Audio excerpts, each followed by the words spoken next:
and gentlemen, you're listening to the Fight 1-4 podcast with your hosts, Max Karabine and Alex Piconia. We're live for the second episode of the Fight 1-4 podcast. Yes, sir. Yes, your sir. host, Max Karabine, with my co-host, the one and only Alex Piconia. What's up, Alec? I'm good, man. How you doing, Max? I'm pretty good. I'm pretty excited for this one as well. Yes, sir. How's everything, Alec? After 1 week of the very first episode of the Fight 1-4 podcast, how's been life? Well, you know what? Hollywood called me, and I had to turn them down. I said I was not ready yet. Yeah. And I decided to wear a hat this episode because I asked my wife, I'm like, I asked her, I go, how was it? How was the first episode? She's like, it sounded great. You guys were flowing. It was good. I'm like, okay, good. She goes, but I'm like, but what? And she goes, you're bald. Your baldness. She's like, it's very. There's a lot of skin on camera. Maybe you should wear a hat next episode. And I was like, what? So that's basically the feedback I got. But people said they love it, man. And like from what I've been getting, my friends and family and whoever else have listened to it have been messaging me. They're saying they really enjoyed it. So how about yourself, man? Pretty much the same thing, except I have a head full of hair. So that's pretty. Ain't nothing new about it, but I love a good old hat, and yeah, I think it looks good on you, Alex. So thanks to Nat for the fashion tips. Yeah, thank you. Hollywood has not called me yet, so I'm a little jealous here, but maybe it's coming. Maybe my time is coming next. But it was only for a Rogan commercial, so unless it actually works, I can't sponsor nothing. Yeah, as many of you know, today we're talking about Empire Fight League 2, the Evolution, which is a pretty good, pretty fun organization of kickboxing who saw the day earlier this year. I believe it was in March, if I'm not mistaken, the end of March. What a show it was on Jarry in Saint-Léonard. I think it was the Riz. It was at the Riz. Super and cool. It was beautiful. What do you reckon? What do you recollect from the very first event of the Empire Fight League, Alec?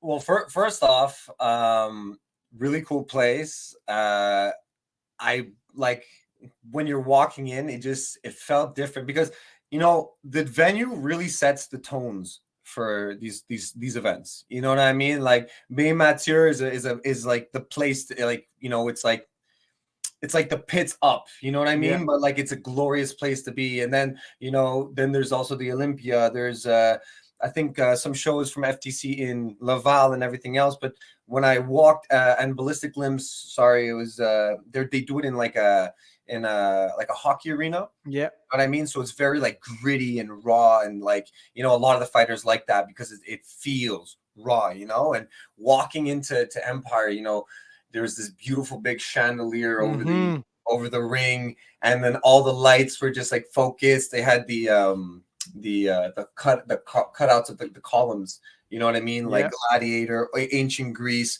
Roman Empire style, you know what I mean? So like it was very like it was like beautiful to see. Really like I'm trying to find the words. I guess I was in awe at first, by the setup, and what I really enjoyed about it too is it had that that kind of like one championship or glory kickboxing feel, the way the fighters came out and everything like that and walked out, and the live stream sounded awesome. Excuse me.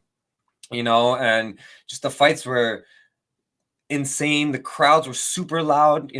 Shout out to Barbu Kickboxing. They always have such a crazy loud crowd. And it was one of the first times where I think maybe you can even attest for this, that they weren't the only ones, like usually they're the loudest, but they weren't the loudest this time. Like everybody was matching or higher, you know what I mean? This time, like the energy was very there. So I remember it being like incredibly loud, high energy. Like one fight was what propelled the next one, the action for the next one. You know what I mean? It was just high intensity, Absolutely. Couldn't be more excited for the second show of the Empire Fight League, the Evolution. And no one is better to talk to us about the Empire Fight League than one of the most badass personality on the Quebec kickboxing scene, a great coach, a great gym owner, but an amazing promoter. He's a stud. His name is Justin Etheridge. Welcome, Justin, to the chat. What's good? Hey guys, you guys wear hats. Look what I wear. He's got his crown. He's the king. How's everything, Justin? You like the introduction? Yeah, man, it was great. Listen, I'm really happy for you guys. You got this show going on. It's going to be good. Anytime I can get on here or send one of my fighters to you to be on the podcast, I'm happy to do it. I think both of you guys are very great at what you do, and just keep trying new things, guys. I think this podcast is going to be great. Second show right now, right? Yes, sir. Mm-hmm. Oh, wow. Good. It's a good coincidence with the second show of the Empire Fight League. We can see the poster behind us. I don't know. Yeah, you got the logo there, but here's the official poster with the fights on the right. We have your guy, Jer Allen, fighting for the belt for the main event against a killer in Dawson that we don't know really a lot about here in Quebec, but I'm sure you're going to be able to tell much more. I can tell you one thing. He just had a baby. He had a baby girl. Congrats. He's a real dad, you know. And you see, for me, the fighters are human first, and then we'll talk about them fighting after, you know. So he just had a little baby girl, and I spoke to him a bunch of times. Really, really nice guy. Really eager to fight. He comes from Crew Jeff's gym, 613 Fight Factory. That's a badass gym. They got some of the greatest fighters in the country. And Kelvin is no slob. He just won the Pan Am championship, Canadian championship, like a couple weeks ago. So Jared's a badass too. Jared is 11-2. Jared's been with me since he was 13 and 90 pounds. And now he's 23. It's been 10 years, and Jared's fought in 4 different countries. Well, Canada, of course, US, Italy, and Bangkok in Thailand. And Jared is 11-2, and the only 2 fights that he's lost were against people that were about 20 pounds bigger than him. We kind of got shafted at the weigh-ins, you know. One was in New York when we went to Queens. We fought in this horrible promotion, and my God, it was bad. Anyway, and when we got there, we found out that they switched opponents on us. And the other guy still, you know, he was 20 pounds overweight, and it was insanity. That was one loss. The other loss, he lost in Calgary to Dylan Stone, who Jared went up a weight class because there's nobody in his division. So Jared's never lost to anybody in his own weight class. Okay. These two guys are the best 125 out there, from what I can see. Let's put it this way too. Let's put it in this perspective. They're the best 2 125 pounders that actually want to fight, because there's other 125 pounders out there, but they don't want to take certain matchups because they don't want to get beaten, or they don't want to risk getting beaten. And I hate fucking dealing with that. You know, there's so many people out there protecting their fucking record and things like that are not out there taking the best matchups.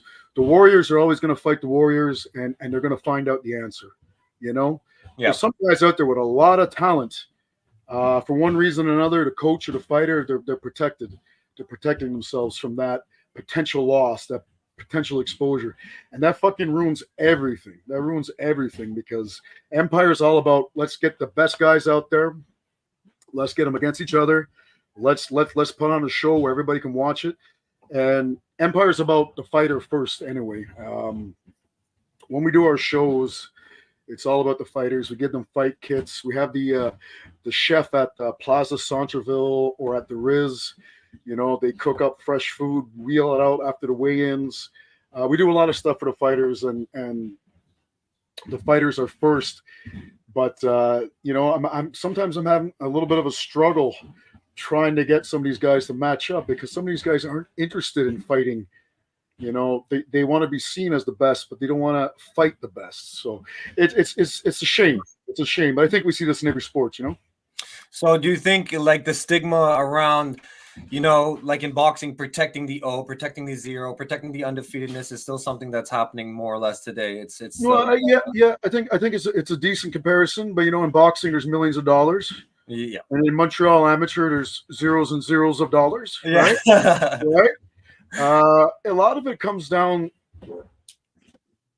to ego, insecurity, I think. Okay. And it's a damn shame. It's a damn shame. I think coaches are building some, not many. This is a rare case. This is very specific, right? Okay. But it does pop up from time to time. I think a lot of coaches are protecting the name of their gym. They don't want to lose to other gyms in the city. They're protecting their name as a coach. They don't want to lose. And in many cases, I think the fighter actually wants to fight. If you're a young 20-year-old and you're an A-class fighter, you're going to want to fight, I would think. I think so. I think it mostly comes from the top, but it's a shame, So I'm sort of calling out some of these guys now, right? Is there any name you want to call out, Justin? Sorry? Is there any name you'd like to call out right now, Justin? Maxime Karabine. Fucking troublemaker. Fuck off. Fuck right off. You're not pulling me into that shit. I can get into trouble on my own. I don't need you to set me up. Yeah, I know. No, you're right. But talking about guys who want to fight, Jared is one, and you say his only loss has come to Jared, that's another thing too. Jared's had maybe one fight in Montreal. And that was in Victory back in the day at what was the name of the place again? It's Club Soda. Okay.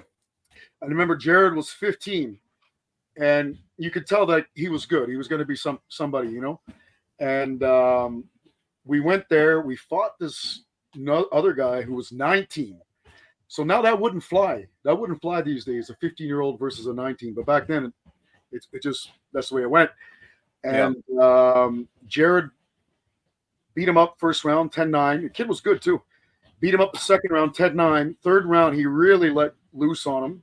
Without scoring a knockdown, he beat that guy 10-8 in the third round at Club Soda at 15 years old.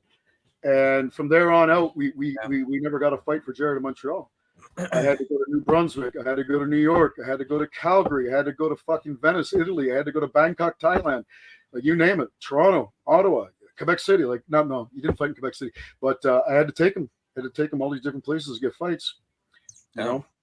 But that's a good thing, because then you met all those good people that you can bring on cards like Empire Fight League. You've been all over the world for fighting, Justin, and that's good. That's good, very good for you. I know you love your people in the West Side, and you love your guys in the States. Maybe not those guys in New York, but I know you have a lot of good people behind you to be able to bring those fighters to Empire Fight League. I'm not quite sure what happened, Max, but like I got this crazy network, and I can't really pinpoint one reason why. I think there's a lot of different reasons. I think me and my guys, we don't give a fuck. We'll go fight in anybody's backyards. So we ended up in a lot of places fighting a lot of people, and we showed ourselves as good human beings and great fighters, and we made friends. We kept traveling. We traveled a lot. We've traveled a hell of a lot more than we have received. You know what I mean? And when you do that, the guys come back to you. So when I decided to do this Ep.2, mostly A-class card, these guys, they all came back. So unfortunately, we were plagued with a lot of fucking injuries. And that's something I want to talk about too. A little later, we lost a few good fights, but we gained a few good fights, and in the end, the card's fucking amazing. I thought I was sorry, Alex. I was just saying, big time. Just from what we see for the headliner, the belt fights they look absolutely insane. So yeah, there's going to be a few less fights than anticipated, but all the fights are ridiculously high quality. I thought I was going to hit my stride in the second show, but I'm going to hit my stride in the third show in April at the Riz. Yeah, this one was plagued by injuries where A-class fighters didn't have time to recover from A-class fights. So I'm going to be the first to do it again, and I'm going to put out a rule come April. Well, immediately actually, but it'll be in preparation for the April show. If you're an A-class fighter, and everybody can listen up, guys, okay? This is in the interest of you, your coach, your promotion, everybody. If you're an A-class fighter, you cannot fight 6 weeks outside of Empire dates, okay? Reason why? You're going to wreck yourselves fighting A-class, okay? The thing is, when you leave B-class, B-class guys, they'll fight a month after, 4 weeks after, 3 weeks after. You got shin guards, you got headgear. You can pull that off. You still got to be a tough dude, but you can pull it off. You can fight 3 weeks after. A class, forget it. And I think Montreal now we're developing like an pretty good. Our A class is getting busy. We're getting more and more guys. We've gotten more A classes than we ever had before. Speaking of which, Empire is going to host the first female A class fight in Quebec history. That's Zayn and Jen from Toronto. We'll get into that in a little bit. Okay. Oh, that's crazy. So Zayn becomes the first female A class fighter in Quebec. Empire will host the first A class fight. Amazing. Which is also the first A class championship female fight. So we made a co-event. It's fucking amazing.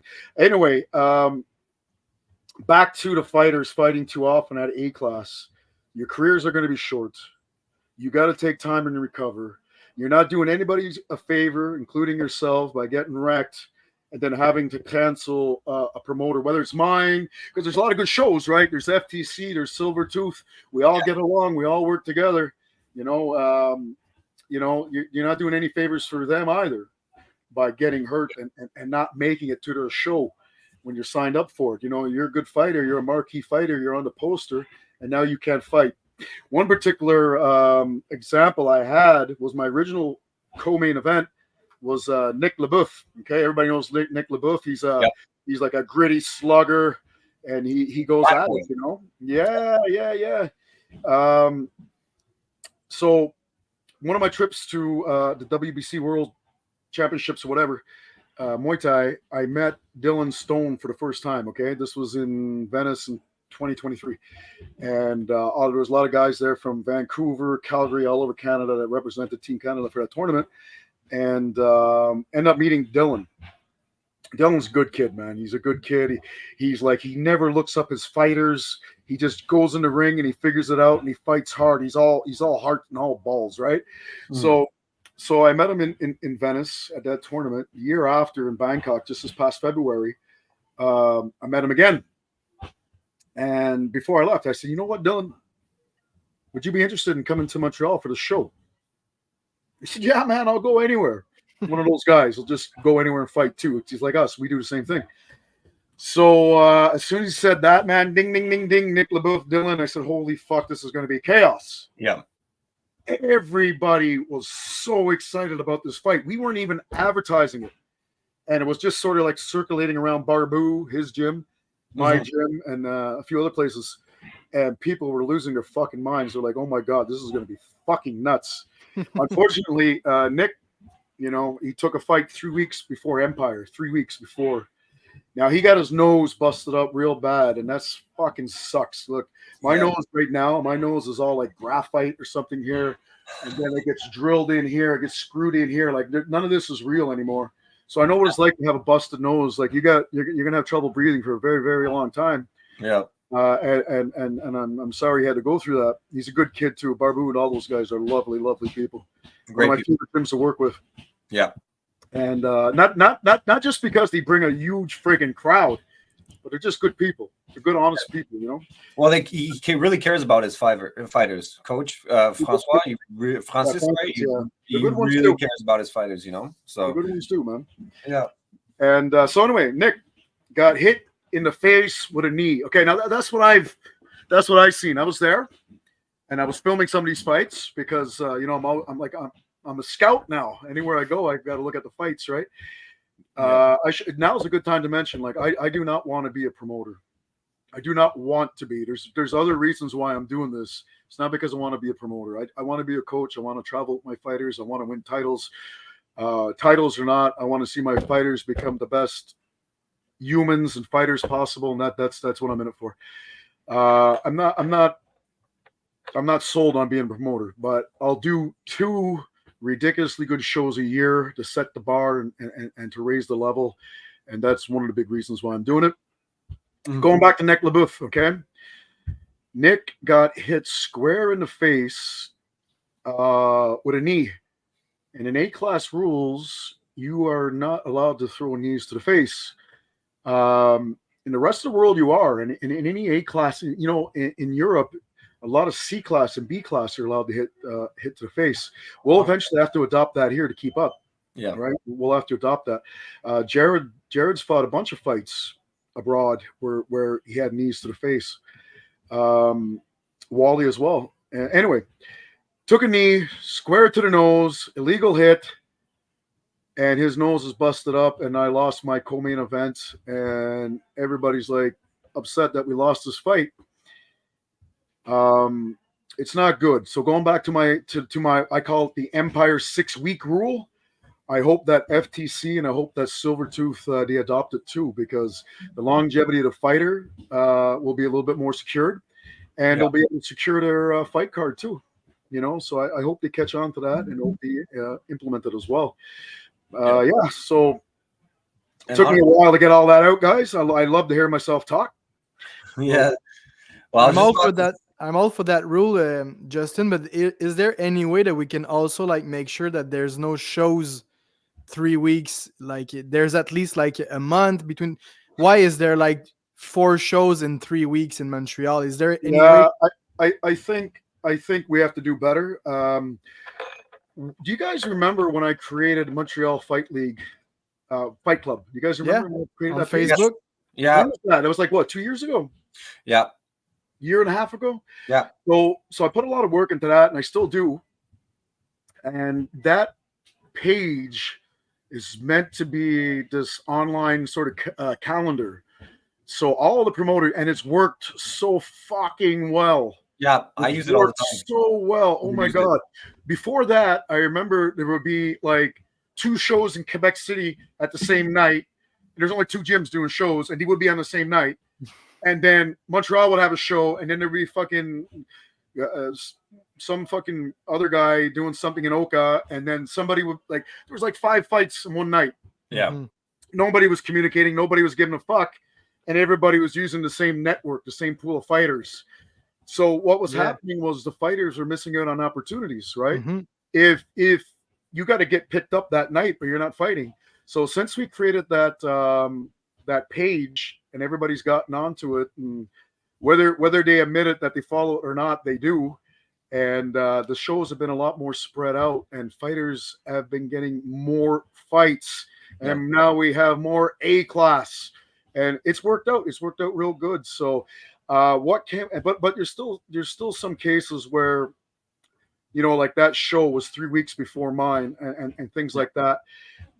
There's sometimes, and the guy called me up organizing that show, and he's like, man, I got to pull the trigger on that date. I got nothing else. Okay, man, do your thing. Like, you got to do your thing, right? Mm-hmm. But the intentional stuff now, where people are stepping on each other's toes, each other's dates, I think it's pretty much eliminated, man. We got a good collaboration going on in the community now. Like people are really working well together, fucking 10, 15 years ago, forget it. They were calling the cops on each other. We got fucking MMA banned, which is still banned to this day. Muay Thai is still banned to this day. That's what happened. These guys never fucking made a serious effort to work together, and they fucking ruined it, and we're still trying to fix it. And we got the fucking WKFQ on the go, me and Dave Morin. I don't know if you guys are not aware, me and Dave created that from the ground up. Yep. And when it got going strong, I stepped aside and I started planning for other things, but I still work closely with these guys. And we got that going. That was a huge benefit to the community. And man, that's where we're at with that. It seems like community is working together real well. And I sort of forgot where I was babbling on about there a second ago, guys. I don't know if you guys got a replay there, but you got anything, Alek? Well, no. Honestly, you were going on about how everyone's working together, everyone's working in unison, and I think exactly there's no shortage of fights. There's so many leagues coming out right now, so there's always going to be room. And any promoter is going to, when an A-class fighter approaches a promoter, there's no way a promoter is going to say, no, I don't want you on the card. It's more about finding the matchup for them, as you were talking about, how no one wants to fight Jared. It's more or less about that, and it's great too that everyone's working together, because Ballistic was new this year, Empire was new this year, Silvertooth is coming up, FTC, these are 4 different leagues that are Zayn Christin is at A-class, first A-class female fighter for a reason, because she was on all these cards. She got on all these different places and like was able to build her name. Like, and all of these guys becoming A-class. Like, I remember a couple of years ago when Nick Leboeuf, speaking of Nick Leboeuf, wearing the helmet and the pads and everything, and he was in C-class fights. You know what I mean? And like how you said, protecting your fighters, Nick didn't always win all of his fights. You know what I mean? But it's what he did afterwards, after those losses, and what he became now. You know what I mean? That's important. And I think those losses are crucial to somebody's career. Like, yes, you can win and always be winning and winning and winning, but you got to learn that sometimes, life humbles you, and if it's not going to be in the ring, it's going to be elsewhere, So if you're picking fights, which is sort of being weaned out here in Montreal now, sort of being faded out, because you have to keep up with the herd now. Everybody's fighting more, everybody's getting better. Gyms you've never heard of are like some of the top gyms now. Yeah, all the top dogs that were top dogs back in the day, some of these guys don't even have fighters anymore. Everything's changed. And you're talking about Nick, and he's a good example. He didn't win a lot of his fights. He didn't win, I think he's got like a 50 record now. But in the end, he's a good fighter. And why? Because he took the fights to make him a better fighter. If you're picking your fights and you're winning and you're winning and you're winning, you're full of shit. You're full of shit. Your coach is full of shit. You're fucking full of shit. Deal with it. Your coach is going to putting you out there in tougher situations where you're going to get better. I know guys around here that haven't even left Montreal. They've been fighting for 10 fucking years. They've never left off for a fight. You know what I mean? What the fuck is that? You got to go into people's backyards. You got to go to the unknown, and you got to be nervous as fuck, and you got to get out there in front of people and fight a guy you know nothing about and see how you do to get better. That's how you get better, And I think Nick, he took a lot of backyard fights, and he's definitely gotten better because of it. That's for sure. Benito is also another guy. Fuck, man, where he is now. And where he was 5-6 fights ago, it's you can't even measure it. Madsen's a fucking stud, Yeah. He's fighting Nathan Moran. Can you believe Nathan Moran is just 19? Yeah, that's crazy. I know. It's crazy. He's 19 years old. Wow. And it's a second. He should be wearing this book. Yeah, he should. The showman for a reason. He's great to watch. He's so energetic, and it's his second fight for a belt, like in the past month. So he didn't get that silver tooth belt. So he's going to be pissed, and he's going to be coming for Madsen. Like, I'm a little scared for him though, because fighting like a maniac like that at only 19 years old, man. Slow down, Nathan. Here's the thing about Nathan and Madsen. Okay. From day one, both of those guys have my respect, okay? And I don't know, whatever. You could put a value on that, 0 or 100, whatever. That's your opinion. But both of those guys have my respect. Very humble fighters, no fucking bullshit trash talk, no, just hard work and taking fights and going hard at it and taking their wins, taking their losses and going at it again, And I felt that those two guys weren't really being taken serious enough, okay? And I said, you know what? These are the first two guys I want to line up for a belt in Empire, because they're lunchbox type of guys, and they go to work every day and they fucking fight hard. They've been in all tough fights. You know what? Let's put them up against each other and let's get the belts rolling for these guys. So that was in the plans for a long time. And I'm glad to see Madsen. He beat a good opponent in Omar Karaki. Yes, and, Omar's no slouch. We got a lot of fucking talent here, man. We got so much talent now. Yeah, Omar is, I think, one of the greatest, most entertaining fighters to watch in the amateur circuit right now. I love watching Omar, and let's hope he recovers soon, because I know he's still a little bit bunged up. But I would love to see him at Empire as well. I think Omar, he told me he was taking a turn towards MMA. Yeah, I think that's a shame. Mm-hmm. I think that's a shame, because here's my opinion, right? Chop me up for it if you want. I really don't give a fuck. You or anybody at home, really, I don't give a fuck. Going from like good hate class striking and being a champ and then going down to amateur MMA is sort of like playing for the Yankees in the major leagues, and then like playing for Edmonton in the softball leagues, after. It's a fucking major drop. And I don't think there's a few of them, There's a few of them. I seen Anis the Hills too. How do you say his last name? De Hiles. De Hiles. And I seen him at the FTC show. And I always say hi to everybody I know. And I said, when you're ready, come on over to Empire and you can fight some tough opponents, And he's like, well, no, I'm going to MMA. I said, that's a shame because you're going to find even less talented opponents in MMA. So it was a shame that these guys got to where they were in this A-class striking, and the level of our Montreal A-class striking and everything in general is just getting higher and higher and higher because we're all behind that and we're pushing it. Like gyms like Tai Long, they're producing good fighters.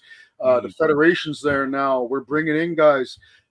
Fucking Eunice has been doing a brilliant job of bringing in guys for FTC, and everything is just going up and up and up and up, and to see these guys do so well and be at the top level that's striking here in Montreal, which is growing and growing higher and higher every weekend, and then fuck around and go to MMA is like, it's like what a I couldn't agree more, and I almost cried when Anis told me he wanted to go to MMA. I kneeled and I prayed for him to stay in kickboxing because this guy is so talented. Same thing for Amal. I think it's just like it says how much like the UFC and mixed martial art is like popular on the scene. So these guys it's the machine here in North America. UFC is the machine, right? Yeah.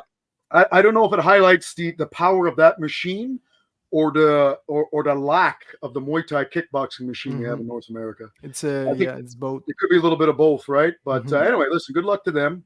Wish them all the best. But I hope they go and they do a little bit of jiu-jitsu. And I'm a purple belt in jiu-jitsu. I fucking love jiu-jitsu. Yeah. And I should be a fucking like 10th degree black belt by now, but I just fucked around for too long. But but all the best to them. Hopefully they do one or two fights and say, you know what, this is fucking bullshit. The clean sparring, the fighting, that's in K1 and Muay Thai, and hopefully they get back to it. It's really fucking hard to train, and I did some amateur MMA fights, and it's really hard to train and continue to fight. K1 and Muay Thai allows you to do a little bit more. You get hit harder, you get hit more often, but you're able to recover from it. Like if you're doing jiu-jitsu in the morning and you get your fucking arm kimura and your shoulders fucked up, and then you got to get on the pads that afternoon and you're throwing big right hands, you're fucking done for like 3 months after, 4 months after, and I think a lot of these guys have trouble making it through just the training camps. Well, and a lot of them, you roll with the wrong guy. You're walking out of there with a brand new staph infection, baby. So. Man, I had a fucking horrible staph infection when I first moved to Montreal in 2007. I'm from Newfoundland, by the way, guys. I was born in St. Anthony, Newfoundland, and we won't hold that against you. Don't worry. Yeah, well, you better not. Anyway, when I first moved here, man, things were a lot fucking different than they are now. Just the gyms now are better, and I'll just keep it simple. The gyms now are so much cleaner. I joined this one gym, man. I got this staph infection that almost fucking killed me. I remember for 10 days straight, I had to go to the Jewish general and get a intravenous or whatever in my arm, 5 o'clock in the morning. 12 hours later, I had to sit there at 5 p.m. and I had to do that for 10 or 12 days. And that was the last resort. If they didn't clear it up then, like I was probably going to fucking die or something. I don't know. But we don't hear about stuff like that anymore in Montreal. But man, it was bad. It was fucking bad. That's horrible, man. That's disgusting. Okay. No, I got no offense. Like it's just, it's horrible, right? I think it's bacteria that gets into your bloodstream too. That what I mean is with staph. What happens? It's with staph, so fucking rotten. But anyway, like we've come so far, man. From the staff and the level of fighting and the gyms and everything, man. It's and it's a big part of my motivation. A big part of my motivation is to bring this place up. And listen, there's a lot of coaches out there with experience and that have traveled. It's not just me. And I don't want to sit here and talk like it is, Yeah. But going to Italy and going to Bangkok, and then even years ago going to New York and being in these shows and stuff with my fighters, I picked up a lot, and I was able to compare what we don't have here, to what they had. And I got together with Dave, and we pushed a lot of those things, and a lot of those things have been happening now. And that's a big part of my motivation. I just want to bring this level up, man. Montreal should be like fucking Las Vegas. It should be like, any other major fight town. Well, why is it not? I just think things haven't been done right from the get-go. It seems like we turned it around now, and things are going well. We just need more time, I guess. But we're definitely on that path. And that's one of the things that drive me, man. I can see this place being like Vegas, a big fight town like New York. Yeah. We can get there. We can get there. Thank God we have people like Dave and you that push the sports, because yes, and you talked about it. There's way more A-class fighters. There's good promotion. Everybody is leveling it up a notch, if not two, and that's because of guys like you. Goes to Thailand and you bring back stuff here. I've only been to Thailand once, so I'm going in 2 weeks, so maybe Where are you going? I'm going a little bit everywhere: Chiang Mai, Phuket, Koh Phangan, and we finish in Bangkok. You're not going to want to come back. No, I know, but you're not going to want to come back, man. This podcast is going to make me come back. I was in Bangkok, like I don't want to go home. Yeah.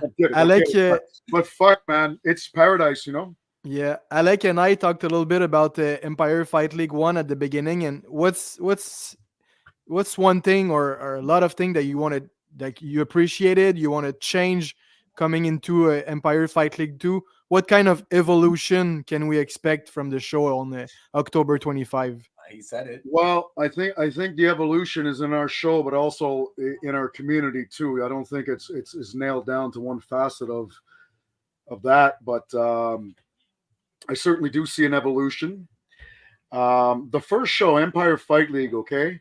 The first show was a test run for me, and the second show is more where I want to take it, okay? So Empire Fight League 2, it's all A class, and I've decided to throw in some junior elites, okay? So we've got some 9-year-old girls that are fighting. They're fucking amazing. One little girl, she won the CMTO Canadian Muay Thai Open National Championship not too long ago. That's our little girl, Miley Tremblay, and she's going to fight Noemi Riom from Combat Sport. That's Lionel Pasqualini's team, and he's got a phenomenal team. He's got a lot of young talented kids coming up, and that reminds me, we have more and more now gyms training children. Yeah. Believe it or not, guys, if you're tuning into this, believe it or not, there was hardly any of that. Not too long ago, there was hardly any of that. Coaches were just training adults for money on the pads, and there was adult classes. Nobody was training children, not nobody, but not enough. And now we see a lot of people are training the children. And we got a huge group here. We've been doing it here for years. Yes. And you can see these kids are coming up. They're a different machine. And that's something that also is going to help us propel into a higher level and keep up with the rest of the world, and it's exciting, guys. I think in the next 10 years, it's going to be friggin' brilliant. We just got to unlock that key with the government and get Muay Thai back. I don't know why we can't do Muay Thai. You got guys doing professional MMA. They strike like fucking shit. They're allowed to clinch and throw knees to the head and elbows. They're allowed to do all the things we're not allowed to do in Muay Thai with the equipment on our elbows and stuff. I don't get it. I don't know why we can't do it. You guys have any clue? Not a single clue. But does it even make sense? It doesn't make any sense. But the Quebec government is very funny like that. I think Brazilian Jiu-Jitsu competitions just got legalized. But I'd like to touch on something you were talking about, the kids. Last Rumble in the Verdungle that you had hosted at your gym, Angry Monkey MMA in Verdun, located on Verdun Street. The kids portion of the event was a showcase of the future. It was absolutely wild. I think they did because for those watching who don't know, Rumble in the Verdungle is a smoker show that Justin hosts. It's kind of like a stepping stone for a lot of good fighters getting back again. Like Nick Leboeuf started out there. A lot of good fighters come from there. And the last event, he's been having a lot of the kid tournaments, kid fights and stuff like that. And the kids blew the adults and the older competitors out of the water. Max, I don't know if you were there, if you saw any clips or anything, but the kids were on fire. And they don't even they can't hit each other in the head because they're children, you know, they're wearing the gear, but they were going for broke. They were showing like actual intelligence, beautiful, violent intelligence in the ring. You know what I mean? And they were kids. And just on that, like, it's I can't wait. In 10 years' time, you said in 10 years' time, these kids are going to be lighting up like world stages. You know what I mean? It's awesome. I think so, man. I think so too. Like, if you guys not familiar with Rumble in the Verdungle, okay, after the pandemic, give you a short history. After the pandemic, a lot of gyms had closed. The ones that managed to stay open were contemplating closing. Everybody was fucking depressed. It was awful. Everybody remembers it. It's not too long ago. Yeah. Our small pool of fighters got smaller, and I just went fucking ham on the smokers, and we started doing 4 or 5 a year to the point where we're doing 43, 45 fights a day. Some of them were 2-day events. We had in our last event, okay, and these are all smokers. These are all intended for you to bring your first-time fighter. I call them 0-0 fighters, 0-0 fighters. Bring them into a nice, safe event. You got Dave Moran there, reffing. Everything is fucking professional as hell, and everybody's well looked after. The matchups are incredible. It's well looked at, and the fighters are well matched up. So it's a hell of a place to bring somebody, and you know you can put your trust in that show and let your fighter have a good experience. Yeah. And we repopulated, Dave and I and Alex, all you guys that are involved. We repopulated the pools, man. We repopulated pools. If you look at all the cards now that are going on, half of these guys, if not more, did their first fight. Rab, Nick Leboeuf, Bashar did his first fight. Actually, Bashar and Nick fought each other for the first time against each other in my little ring here, and awesome. It goes on and on and on and on. Like, I actually got out all my fight cards one night, and I started to list all the known names that did their first fight exhibition with me, and I said, okay, there's no end to it. I just stopped. I had to do something else. I was busy, but I'm gonna get it done one day. You guys are gonna lose your fucking minds. Like, it's incredible, guys. I have no doubt about it, Justin. What's one low-key banger on Empire Fight League 2 that you're like, oh, you probably don't know these guys, but look out, this fight is gonna be bananas? Let me look at my poster here, okay? First of all the fights are going to be bananas, okay? Jared and Calvin, Jesus fucking Christ, man. There might be there might be some arrest. Like, it's gonna be a hell of a fight, and they're both good guys, man. They're both good guys. Number one, okay, let me say Empire, okay. I don't want any fucking bullshit. Everybody's had their warning. Don't come out with the trash talk and the garbage, okay? I don't want it. I can't stand it. I don't even want anything to do with you if you're that type of fighter. If you can't keep your mouth shut and fight hard, I don't even want anything to do with you. I want humble people that can fight and that show respect, okay? I love one championship. Look at one championship. The top guys, 250, 300 fights each. The bell goes between round 1 and round 2. High five to go back to the corner. Nothing but love and respect. Yeah. Right? That's what it's all about, guys. You can still be an entertaining fighter, a respected fighter. You could still be great without having to shit on fucking people. I don't want anything to do with that. Yeah, you don't got to be a bully to be an entertainer. You know what I mean? So Empire's got nothing to do with that. And that's one thing I wanted to point out. So what was the question? Man, I get all over the place. I'm hard to keep up with, eh? Yeah, we see those fights. Zion Christian, like you said, is going to be the very first A-class female from Quebec to fight, not only fight, but for a belt. We have those two heavyweights. Talk a little about those heavyweights, Rodriguez and Chagnon. We don't know much about these guys. So we went down to Les Stream. We interviewed Andre. Okay, Andre's a fucking character, man. He's a likable dude. He's a chill dude, and he can fight. He's in shape. anybody who's seen Andre fight, like he's a machine. I seen him go 5 rounds and he wasn't even breathing heavy. You know, the guy's in shape. Okay, so Andre, that's going to be fun to watch him go. He likes to fight. He likes to go. He does a little bit of MMA too. Wally, okay, so Wally hasn't fought in 2 years. Wally Rodriguez, when Wally was active and healthy and competing, he was knocking them down. He was, you know, they were lining him up. He was knocking them down. Wally went out one day with his fucking dog on a leash, slipped on a patch of ice, fucked up his knee, and this is now his first fight in 2 years. Damn. So Wally's coming back. This is interesting to see Wally come back. He's got a lot of competitive spirit left in him. He's got a high IQ, man. He's good at fighting. So it's going to be good to get these two guys in against each other and break the ice and get Wally back in there. Alex, your question was, what bangers are going to be? Okay. Bangers, main event, co-main event for sure is going to be an all-out war, okay? I think Leon Matson and Nathan Morin is going to be a crazy scrap. I think it's going to be crazy 5 rounds of fucking mental retardation and Muay Thai skills. I think it's going to be fucking, they're going to push it hard, these guys. It's going to be good. Definitely. If we're looking at any one guy, like Max, because you asked me an unknown, right? I think Malmer Burkic is the unknown. Okay? Yeah, we know a little bit about Maxime Libai. He fights out of Tai Long. He fought a lot of good guys. But who's that guy, that Burkic guy? Like, tell us about it. Well, that's the thing. Like they're all fucking good, and all these fights are very even. But I think Burkic is the unknown to us in Montreal. Now, I got to know his gym a long time ago because his coach Mirza was traveling to places like New Brunswick and whatnot, places I was going with Jared X amount of years ago. And I remember there was a few times that he showed up and he was a killer, eh? He fucking destroyed people, heavyweight. Anyway, I remember there's a few times, twice that I remember that I gave him a fucking jock strap because he showed up for the main event. He forgot his jock. A few times, not one, but two. I gave him. One time he took Wally's. I remember I was in Ottawa for Wally's and he lives in Ottawa, I think.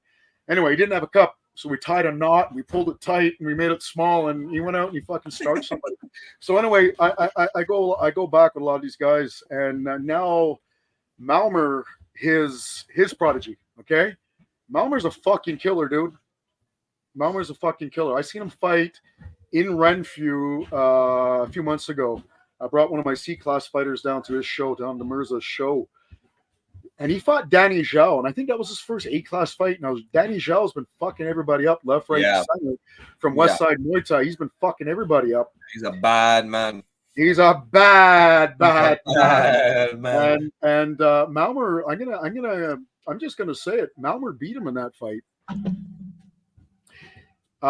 They called the decision for Danny Zhao, and everybody booed. Everybody in the building booed. Like it was intense. Everybody booed. He mopped up that night, and he's like a 22-year-old. He did like 3 B-class fights. He wrecked everybody, and Muay Thai Ontario put him in A-class. They're like, man, he's killing people in B-class. He's a good kid, loves to fight. Him and Max is going to be fucking fireworks. So just because we don't know him here in Montreal, he's our wild card. He's the unknown, Max. So we have what? 1, 2, 3, 4, 6 fights on the main cards, all for belts. Yeah, six fights on the main card that are for belts, but there's some other A-class fights there too. What you see on the poster is just we just see the belt, the belt fights. How many fights are we looking at? October 25. Well, look, we're looking at. Originally, I had 15 A-class fights all lined up. Injuries got the better of that. We're looking at 12 fights. Okay, we're looking at 8 A-class fights for the main card. There was a main card, there was an undercard, and then there was a junior card. At one point, we had 16 fights. Awesome. Yeah, and Dave Moran was letting that go. He let it go for FTC once, and 16 is the absolute maximum. 15 is the normal when you have a sanctioned fight. So we're down to 8 A-class fights. They're incredible A-class fights. And the junior card, I'm like, you know what? It hit me one day. I said, you know what? If we're gonna have all these A-class fighters out there fighting and just being incredible, why not go the opposite end and put some real young up and comers in there? So you'll have like the people of now that are fucking great and the people to beat. And all of a sudden, you'll have these little 54-pound girls who are also going to be there in about 10 years, right? So all the names are on the card. Some of them you don't recognize them because they're future names. But all the names are on the card. And, people have been asking me, why aren't you doing C class and B class? I got nothing against B class and C class. In 2025, I'm going to be hosting smokers in my gym like I always do. And that's going to be 0 and 0 fighters. Okay, that's geared between anybody who has 0 and 3 fights. Okay. From there, I have a little place here in Verdun that I'm going to rent, and I'm going to host one card next year. That's all C class. Okay. I'm going to host one card at the same venue. That's going to be all B class, right? So I think that's a fun way of doing it. Like if you're trying to get guys out of C and to B and onto A, well, you know what? After my first event, you're going to have 30 more C-class fighters with one extra fight. I think that's the way to go about it. And my network is big enough where I can separate it like that. And I think right now I'm going to keep Empire to A class with a spectacular junior card. With some real handpicked up and coming talents. Amazing. So yeah, that's the marquee card. That's the quality card right there. But I'm doing all the rest still as well. Yeah, and it's great too because it gives other kids the chance to see that I can make this happen for myself too if I start training. Like there's an opportunity to get on a bigger event, not just a smoker. You know what I mean? So it's really cool that you're giving kids an opportunity to be seen on a grander scale. Yeah. Man, it's pretty amazing, Justin, what you've done for this scene, and it just keeps getting better and better. People can get tickets on Eventbrite, if I'm not mistaken. You can go on Eventbrite and get tickets. I do things differently. I try to do things differently. I try to make it better and easier for people. I put all the tickets online, guys. All the tickets online. Normally, you can go to your friend at the gym who's fighting, and you can buy the tickets cash. Well, I'm gonna tell you something, guys. You never heard of those. You're driving the fighters fucking nuts. All right, so they're fucking carrying around a wad of cash. They're terrified they're gonna lose it. They're in training camp. Last week or two, they're cutting weight, trying to make weight, and they're trying to do the math, and they're trying to keep track of all these fucking tickets. You're driving them absolutely fucking crazy. By putting all the tickets online, the fighters, they have less headache. You don't have to deal with that shit, and I think it's a good thing. That being said, we still have a reward system in place.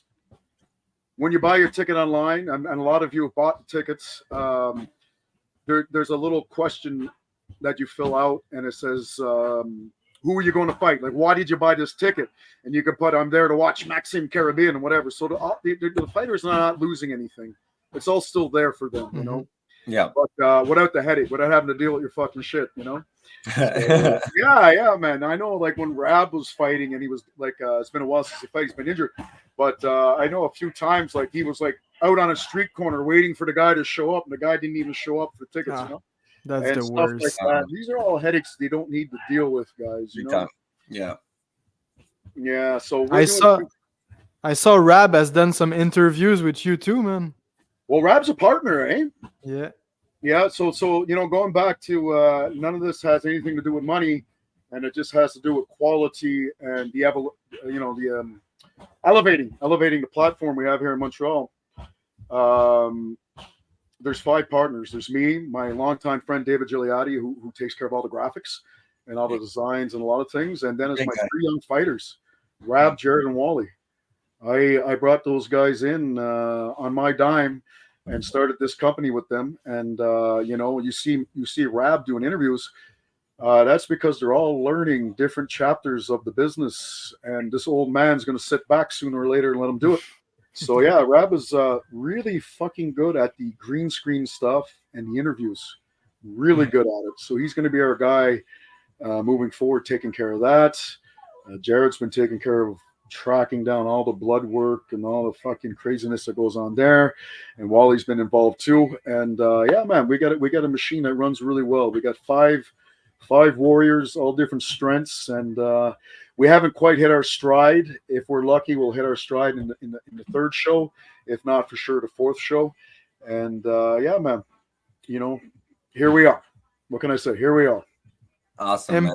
Empire Fight League. Go follow the guys on Instagram, on Facebook. Again, the interviews are wild. I just watched the one with Benito. You're pretty good at this thing too, Justin. It's great. They're great, aren't they? Did you see the Matson interview? No, I haven't yet. No, the Matson's hilarious, man. Okay, There's a part in there where he talks about, does he have any pre-fight rituals? Some guys are superstitious, and whatnot, and whatever, right? And he's like, something along the lines of, they say not to have sex, but me and my girlfriend, we have like a ton of sex. And he just goes off, like he opens up, man. He's a character, man. Yeah, he's great. They're all good guys, and yeah, man. Some of these interviews are interesting for sure. We interviewed everybody on this card, or we're about to interview. Some of these guys, we got to do it online because they're in Calgary, they're in Winnipeg, they're all over the place. So we're going to be doing online, and the goal was to interview everybody because I really wanted to document the significance of this particular event, And yeah, so we're going to get those out sooner or later. The next event, guys, we got friends of mine coming up from Jersey to compete, friends of mine coming up from New York to compete. My friend TD King is coming up from North Carolina at United Muay Thai. Can you see that? United Muay Thai. So those guys are up from North Carolina. I met those guys in New York a few times over the years. Awesome. Who else we got coming, man? We got the guys coming from Calgary, again from Vancouver, not Vancouver, but Winnipeg. So the April show allows us enough time to coordinate with those guys. A lot of those guys I wasn't able to coordinate because it just wasn't enough time. A lot of them didn't have passports. A lot of them had some issues. But April, you're going to see something very interesting. So we'll have our champions from Empire Fight League 2. They will be defending their belt on April the 4th at Le Riz, okay? The Riz, Plaza Riz. We're back. St. Leo, bro. They're going to be in St. Leo. Hey. So they're going to be up there and defending their belts against some people you've never seen before. But these people I know. And so it's going to be interesting, guys. This event, Richard Smith was supposed to come over with a few fighters from Leeds, England. So Richard is actually somebody I met a few times now around, and wonderful guy. I know him through Liam Harrison. Liam's been here to the gym a bunch of times for seminars. And coincidentally, I met Richard and his wife at a bunch of places in these world tournaments overseas, and we got along just fine. Awesome. And Richard, he was all set to come here for this event in November with a few good fighters from Bad Company. Yeah. And what happened was Liam ended up booking that fight against Sexan in Denver. And then he had Jacob Smith on the card. He was going back to Leeds, coming back to Atlanta with Jacob, and then moving into a new gym in Leeds upon finishing that fight with Jacob. Now, that fight in Atlanta, one championship, that got moved to Lumpini Stadium. So there was just too many things for him going on. But he said he's coming in April, and April really works for him, and he's put it down in his agenda. So we're gonna have fighters down from Bad Company. Just let's have some fun, I know Oyen Topic was here just last week, and me and Oyen were driving around doing things and having a lot of conversations, and he's gonna come up with some fighters as well. So we got Richard Smith, and Richard, I didn't know this, but he introduced him at the WBC tournament in Thailand. He is the coach with the most Muay Thai champions outside of Thailand, right? Okay. So outside of Thailand, he's the guy who has the most Muay Thai champions. So it's going to be interesting to have him over with a couple fighters. He's going to be doing some seminars as well. Oyen's going to be back here. Oyen's a 3-time world champion. He's going to bring some fighters up from Jersey. You guys been to Jersey? Of course, man. I used to go every year down to the Jersey Shore, down to Of course, because you're Italian. Yeah. Where would you go? We'd go. I know, huh? Where would you go? That's you got me there. Huh? Justin, your network is completely crazy, just like that crown you have on your dome I right gotta take now. this off. It's comfortable. I forgot I had it on. You've been So amazing, Justin. Again, buy your tickets. October 25, Empire Fight League 2. We're Yes. all going to be there. It's going to be an amazing show. 8 A-class fights with a bunch of young guns fighting. It's going to be one for the books, and it's just the beginning. Yes, it is. And for all the fighters on the card that are listening, feel free to reach out to either Max or myself, the Fight 14 podcast, and let us know your fighter names. Not just, whatever your real name is, but give us your fighter name, like Nick, Spider-Boy, LeBeuf. That way we can introduce you properly, 1 on the commentary at Empire and 2 in the ring at Empire. You'll have all that. We've got all that information mapped out. We've got every fighter has like a 2-pager of facts and Awesome. things for the commentators to go over. It's really well organized, man. I'm obsessed with reaching new levels. I really am. I wish I was obsessed with getting rich because I'd be fucking Elon Musk, but I don't give a fuck about money, and I just like these challenges. So all that's been mapped out. I know you guys asked me a lot of questions, and I went off in all kinds of directions. I love to talk. I don't know, how long do you guys normally do these podcasts? Because I could talk for a month.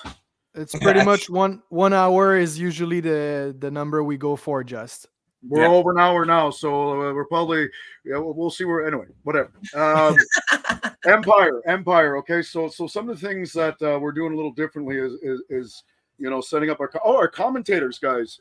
Angelo DeBella, father and coach of Jonathan DeBella, world champion. Amazing.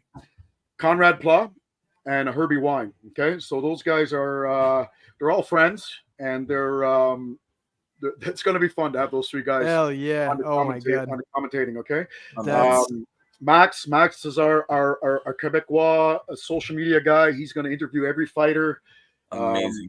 Coming out of the ring, and after they win their belts, Max is going to get you all that French content. My buddy Taylor from Winnipeg, we're flying him out to do the English stuff. I met him in Venice a couple years ago. He runs the MMA Journal. He's got a huge platform. Okay, yeah. With Taylor Weeb, yeah. So we're doing some things like that. We're having fun. Yes, it costs us money, but fuck it. Let's have a good time. Let's do new things. If you got to worry about money and you got to worry about the hard work and the amount of hours you put into it, nothing good's going to happen. So we certainly tore those barriers down, and we're going hard at it. After our fight, okay, when all these A-class fighters are all banged up and you go back to the dressing room, that lonely place after where nobody's watching and nobody's giving you a slap on the back, it's all over. My friend Ryan Cohen, okay, from Mechanics Muscle Activation here. Ryan was a trainer, physio for the Denver Broncos, I believe. Okay, he was in the NFL working on the sidelines. So he treats Jared, he treats a lot of the guys, Rab. And I asked him to come up to the warm-up area to treat the fighters after they fought, okay? This way the fighters can get on with their lives, go back to work, be ready for another event, even though my next event is not until April. I know that their next fight is not going to be an Empire fight. It's probably going to be Silvertooth or FTC or another good fight somewhere. We're taking care of the fighters, and we're making sure that they're getting seen by an osteo, physio, and he's going to make sure you're icing and doing all the things, and you're going to recover faster. I'm paying money for that. And can Alek and I do that too after the show? You can do it on each other. You guys want to play osteo? Go ahead. That's it. Yeah. That's funny. Yeah. So this is the part where Max comes in now, and he tries the outro here, but I keep talking. Yeah. No, I've done it too many times now. So okay. I'll let you go. What haven't we talked about, guys? There's so fucking much to talk about. What haven't we talked about? Just honestly, I don't even know. We talked about everything. Are you specific when you're picking locations for your events? Like how I lucked out, dude. I lucked out. You say you got to be good to be lucky, so I got lucky. So some friends of mine, a part of the PMG group, they own the Riz and they own the Plaza Centre-Ville, and then all these beautiful locations. They have the golf course thing on Tasha Row. They've got some fine locations. Famous weddings take place there. These places aren't affordable to promotions like mine and other promotions. They're anywhere to $18,000 to $24,000 a night. But fortunately, I got lucky, and I was able to hold these events in the classiest venues. And like, here's another thing too. I don't think we talked about it, but this event, okay, there's always a battle being fought in this fucking industry. It's a tough industry, right? We love it. We fight hard. We work hard every day. Jacques and Mark and the guys at Tai Long, they're no different. All the guys at every gym, they're no different. We're all fighting hard and trying to build this up. And we all know that Muay Thai is illegal here in Quebec, because some fucking out of shape little dude wearing a fucking button-up shirt at a desk says so, right? Like, it doesn't make sense. Not to be disrespectful, but that's exactly what it is. Someone who's never fucking put on a pair of gloves in their life is telling us that we can't do Muay Thai. So there's that battle to be fought as well. And this show, okay, the promotion behind this show is huge. It costs a lot of fucking money. Okay, it's you take a guess how much. You got one guess. Okay, how much the promotion cost to package up and put on the Fight Network? How much did it cost, guys? Guess.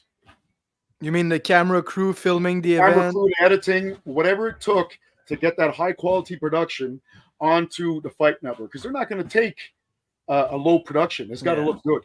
I'll say $12,000. I was gonna say 5 figures at least. So $12,000. I'll say 50. I'll say that's 50. the only guess, but it's above $12,000. Okay, so we can take that money and put it in our pocket and just fucking live stream you guys, but we're taking that money and we're putting you on the Fight Network. Okay, a part of that battle is we want to show these guys in Trois Rivières, because they're all at Trois Rivières, the sports and athletic, all this stuff that controls the Muay Thai, that can pull the strings on the Muay Thai. We are going to have this Empire Fight League 2 show. It's going to be on the Fight Network. It's going to be done professionally. It's going to showcase the lovely venue. This is the word that triggered the thought. The venue. Okay, this lovely venue is going to be on there. These guys think we're fighting in warehouses. Mm-hmm. They think we're fighting in basements. They think it's like fucking Tyler Durden on Fight Club. They have no fucking clue. But that's not their fault. They're not where we're at, guys. They're not doing what we do every day. They just don't know what it's about. Yeah. So I've decided to work with WKFQ and do this big production and get it in their hands. Okay. So we got this lovely venue. It's no longer a fucking bar.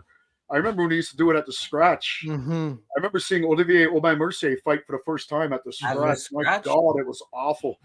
And by the way, people the getting first time stabbed in the Olivier parking lot. Mercier ever sparred, he sparred with me. Yeah, and Crazy. I did. Yeah, and he was like, "Let's go light. I just want to see if I can do this." And I said, "Okay, let's go, man." And he's a fucking lefty, and he's strong like a fucking retard. And he just cocks me with a left hand. I'm like, "You little bastard."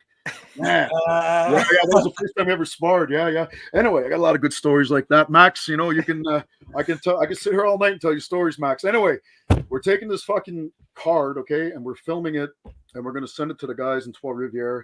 It's going to showcase the beautiful venues. It's going to showcase the production quality. It's going to showcase the professionalism and safety protocols of the WKFQ, which is recent. We had to build that up from nothing and put it in place. Yeah. Quebec fighters didn't get tested, blood test. You didn't get their medicals. It's been all fucking Wild West shit. So we're going to showcase that. And also, most importantly, the skill level of the fighters and how far we have come. Mm-hmm. Mm-hmm. A good B-class fighter in 2024 would beat the brakes off a champion from 7, 8, 9 years ago. Like the way we evolved here is incredible. So I've taken it upon myself with the collaboration of a lot of people really involved to get this to the Trois Rivières head office and say, guys, hey, why can't we fucking throw elbows? Look at this. Look at everything. Why can't we throw fucking elbows? But how can you make sure that these guys in Trois Rivières are going to see the show, or is there any way you can invite them to the shows? Yeah, that was brought up. Dave Moran talks to these guys on a weekly basis. Dave, Dave Morin has been with me since day one. I've been with him since day one, I should say. And we accomplished a lot together. And you know, a lot of it was Dave's efforts. And he's talking with these guys every day, and he just got everything locked in for K1. And we're safe now, because up until now we didn't even have K1 locked in, but we got it locked in now. And what else? So he's also talking to those guys about Muay Thai too, and he's been doing some work on that. Dave's been doing some real incredible stuff. You know, Dave's a manager at a restaurant. He has a newborn child. Yeah.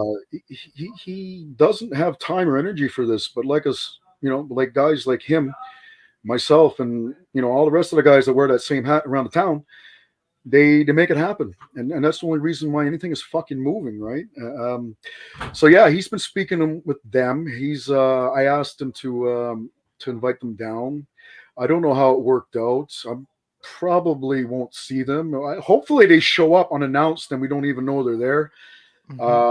But I can guarantee you that the final production of Empire Fight League 2, the Evolution, will end up in their mailboxes, in their email boxes. That's for sure.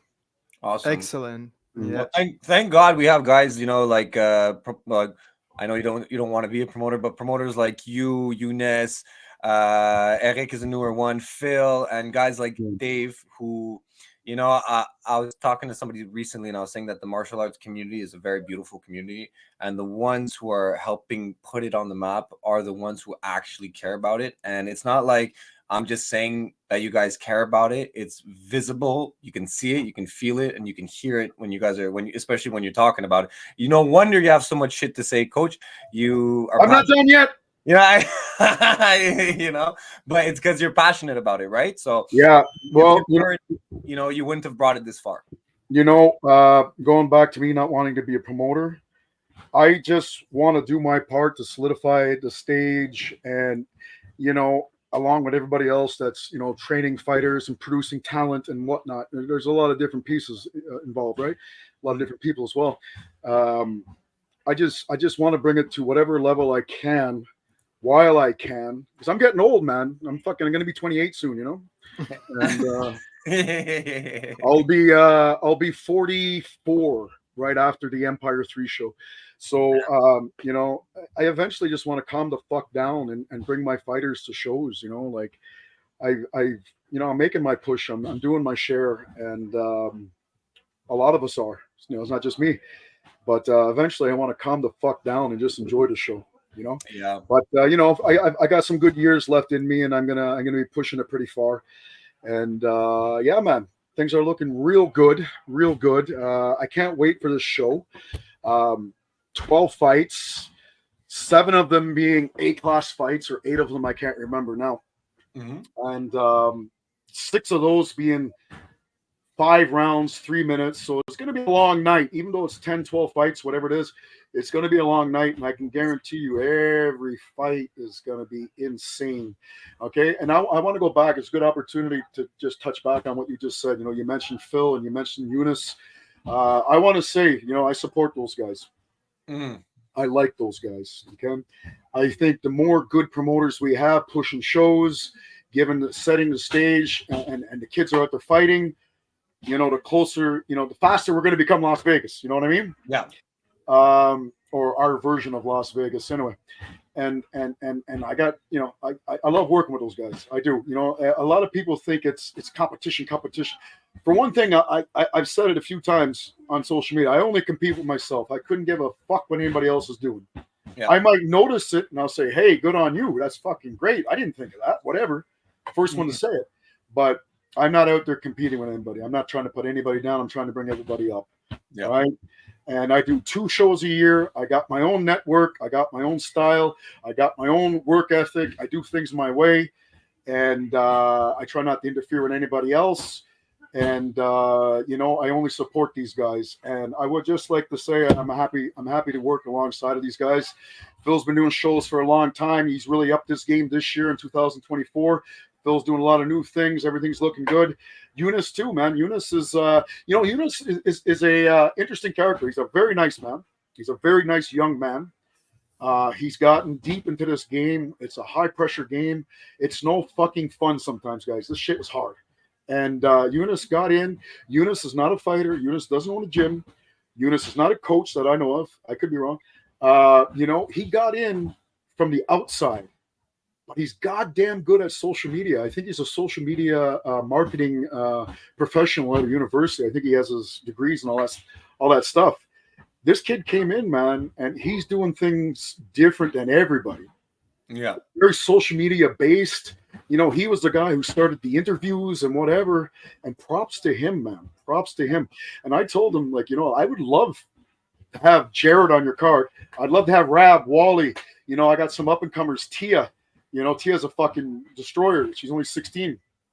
Most people don't even know who she is, but she's going to be a big name. Like Rab and Jared and all those guys too. And I said, but I can't. If your show is 2 weeks, 3 weeks before mine, I got to keep my guys for my show. Yeah. I can't give them to you. I can't risk my show for yours. So if we can spread them out by 6 weeks, going back to the Empire 6-week rule, we're fucking sitting pretty, man. We're sitting pretty. My guy's going to go to Phil's show. By the way, Phil has Jared's name and he has Wally's name. Hopefully get to match him up. I think he's overseas right now. He's always working hard. So hopefully he can get to match him up. Yeah. We can get to see him fight at the Olympia. I would love that. And I just want to take a minute to clear that up. There's no ill will against other promoters. I only want to see them do well. I want to see them do well, and I want to go there and enjoy my show. I want to go there and enjoy their show, whether I'm sitting and watching it or I'm in the corner with a fighter. So well, that's good to hear, Justin, because I was going to clip the moment earlier when you wanted to call out everybody, and now you're. I'm like that, Max. I'm like that. I'm a different cat, Max. I got a very loving side and a very cold side. There's not much in between, but the truth is always there. The truth is always there. And if I say something like that, it's only because it's true, right? Going back to supporting these other promoters, I think we're all in a beautiful place. And I know Philip and Eunice, they support me too. And we talk regularly, and we have each other's cell phone numbers on our phones. We can call each other up. And going back, not even like 10 years ago or whatever it was, there was none of that. Everybody was out to fucking murder everybody. And what did we get as a result of that? What did we get out of that? Nothing. Suspension. We lost MMA and we lost fucking Muay Thai. Crazy. Now this generation, this community is fixing that now.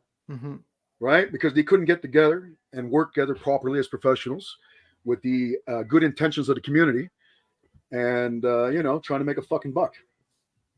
Damn. Well, thank God everyone's hand in hand working together and supporting each other.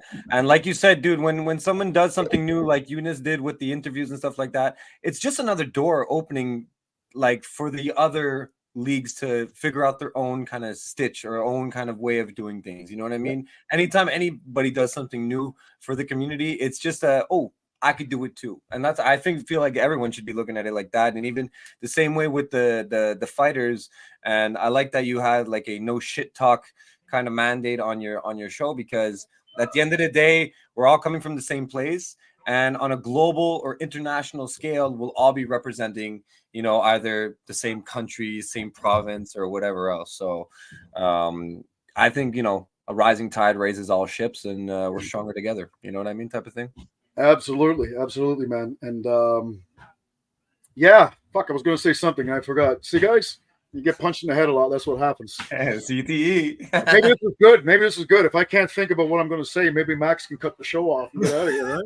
Cut him out. I'm going to keep this fucking thing going forever, boys. I know who to call when I need someone to fill some time. That's for sure. Absolutely.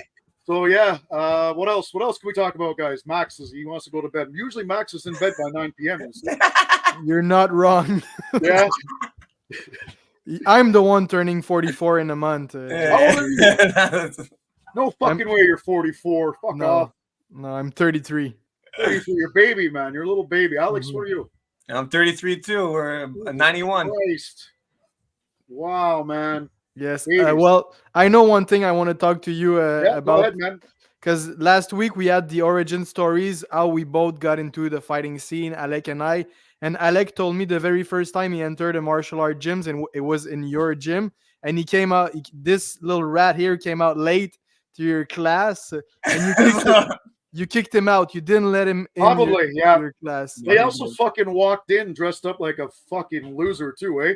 You had these big parachute pants on, this fucking 5XL fucking hoodie on. I'm like, what the fuck is wrong with this guy? I like to be Right? comfortable, bro. I like to be Hey, comfortable. don't judge a book by its cover because he's one of the greatest people I've ever met. He's a good person, Absolutely. that's for sure. You know? Thank you very much. And And you know, it's funny, you know, how you guys are talking about how did you get into martial arts, Max? And I know well, funny enough, you sparred Olivier Aubin-Mercier for it was his first sparring, not yours, right? no, it was his. Well, he's the first one who teach me how to throw a punch. Olivier, he was my neighbor here in Montreal, and I was just getting started into the YouTube game and doing interviews. Back then, I was interviewing all kinds of sports people, hockey player and stuff, and I'm like, hey Olivier, I think you're pretty good at what you're doing, you know. And then I just interviewed him, and I discovered more about the UFC and martial arts, and then I joined the Tai Long 4 years ago, and here I am. I'm loving every second of it, and I wouldn't do anything different, honestly. Olivier is a great guy. Maybe we'll have sometimes another day with you to talk about Olivier more. Yeah, because I got a lot of videos. I got a lot of videos from that time. I actually had that session, the first sparring session on video. I'll tell you a funny little Aubin story, okay? Aubin-Mercier story. I don't drink anymore. I've been completely dry and sober for a very long time. I used to binge drink quite heavily, and I turned it around, and probably through fucking martial arts, most likely, yeah. Well, I should say definitely. So anyway, back in the day when I was just on the tail end of it, getting out of it, we had attended a wedding, me and Olivier Aubin-Mercier. We actually attended a few together, and two that I can remember. Anyway, this particular first wedding, we were downtown on Saint Laurent at the Holiday Inn, I believe was the reception. Anyway, we got so fucking drunk, both of us. We got so fucking drunk at that time that he ended up coming back to my place. I don't know why. I think it's he was going to drive, and I'm like, no, man, I'm not going to let you drive, man. I'm not going to let you drive. And I already knew what kind of drinker I was at the time, so I left my car home, and he was going to drive. So I said, no, this is not happening. So he ended up coming back to my apartment, sleeping on the couch in St. Henry. The next day, we get up, and we go back down to like that Chinatown area, and we're looking for his car. And we're just driving around, and it's fucking hot, and we're hungover, and we're fucked up, and we just couldn't find his car. We just drove in circles and circles. He didn't know where his car was. I didn't know what his car looked like. It was just circles. And all of a sudden, we stopped at a light. He looks at the window. He goes, "Hey, it's my car." He just opens the door and he leaves, and I go home. And that was it. Man, it was brutal, man. It was brutal. Yeah, funny stories. We had a good time, yeah. And still today, he doesn't really speak good English, so I can't imagine, like, what is it, like 10, 12 years ago? It didn't matter. We were having fun. We were of course. No, good things. And it that just makes the situation even better. Yeah, maybe I didn't stop to listen long enough to realize he didn't really speak good English. Maybe he just yeah. No, but he's a good guy. I lost touch with him, but I remember him as being a really good kid. You know, and I got to see all of his amateur fights. I was there in person to see them all. I got to see his first pro fight, and sort of after that, I lost contact with him. Jim got busy. He got busy. But yeah, nothing but the best to him and everybody out there doing that, you know, so. What's next, guys? What are we talking about now, guys? Whatever you want, Max, Coach. go make yourself an espresso, man. It's going to be a while. No, listen, we'll wrap it up soon. I really appreciate you guys. Don't you have a class to teach, Justin? I got Rab teaching my class right now. As soon as I found out I was on a podcast with you guys, I cleared the whole week. The whole week, huh? Yeah. I'm just thinking because you guys are giving me a good platform. I know a lot of people are watching your show. Is there anything I'm not talking about in regards to Empire? I feel like I talked about a lot of it. I think we went over everything. the interviews, the first female A-class fight with Jen Decada and Zayn Christin. And Jen's a badass. I follow her on social media, and she's I see her quite fight often, and she's Shit, man. wins a lot, dude. So You it's know, an interesting fight. you know how hard it was to match up Zayn? I can imagine. There's no I'm one. fucking relentless. I'm like a dog when it comes to matchups, right? Mhm. So first of all, I will never make a bad matchup. I'll never have a one-sided matchup. What's the point? You don't see a good fight when you have that. Yep. And the fighters don't get any better when you have that. For nearly 2.5, maybe but the better part of 3 months, just getting no's for Zian.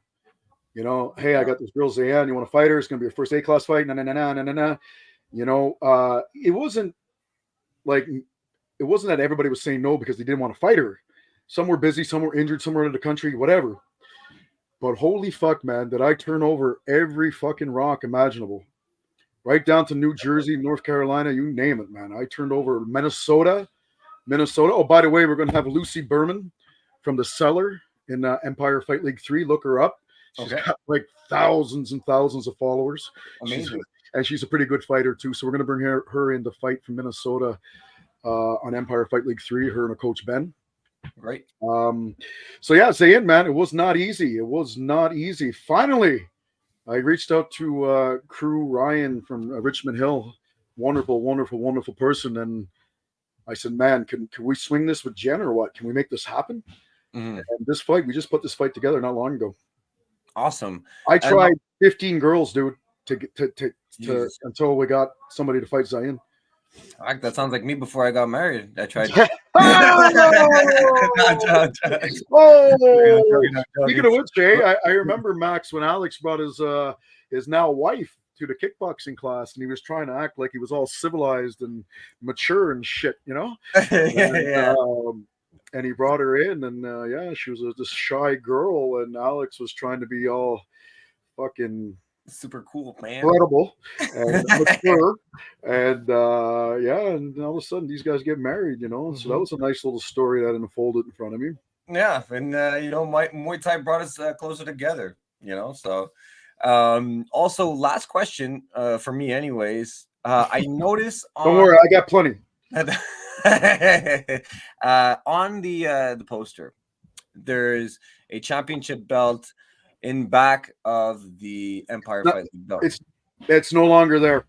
And it's no longer there. The WK. Yeah, that was my miscommunication with Mr. Morin.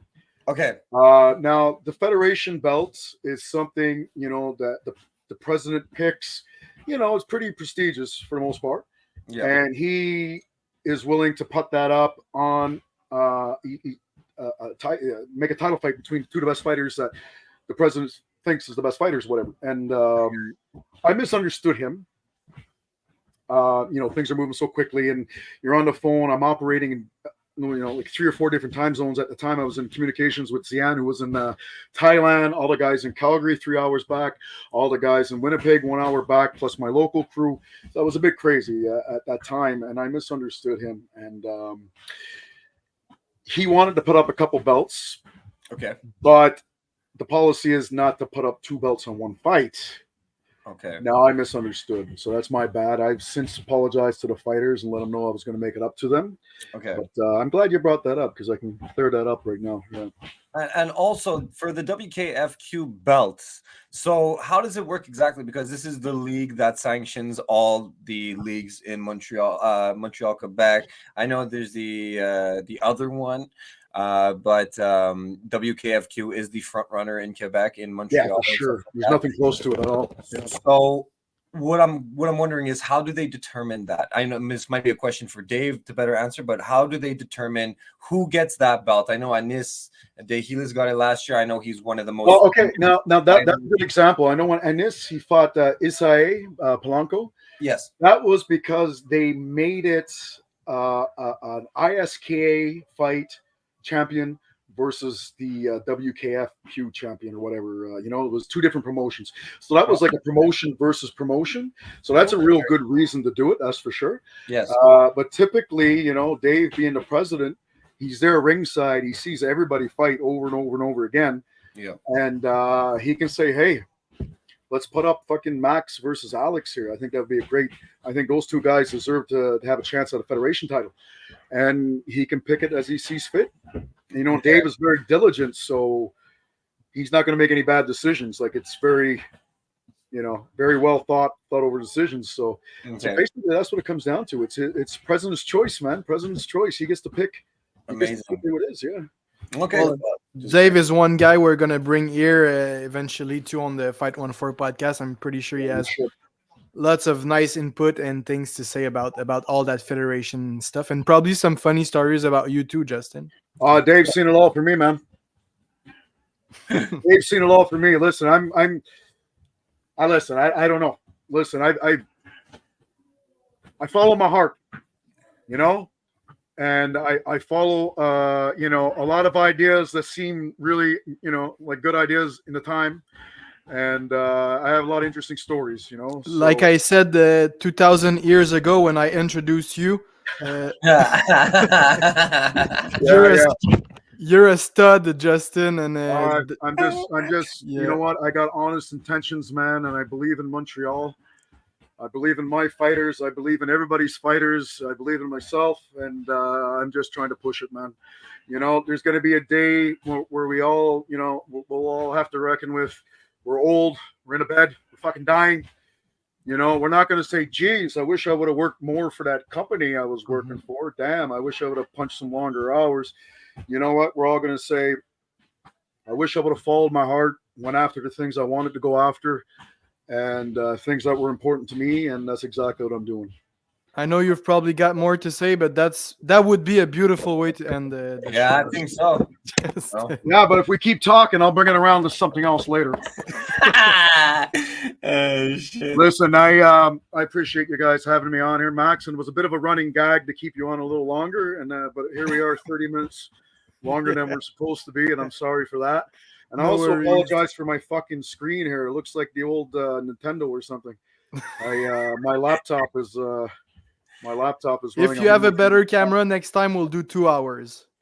Yeah. Yeah, there you go. Yeah, man, let's do it. So listen, guys, I appreciate you guys having me on.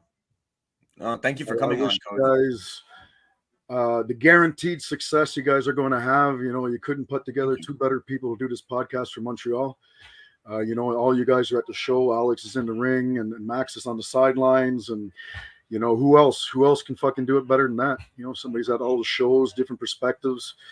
It's beautiful. You guys are going to you keep putting in the work, keep doing the shows, and you guys are going to do real well. You always have my support, and I'm here when you need me, and I look forward to seeing you guys at Empire.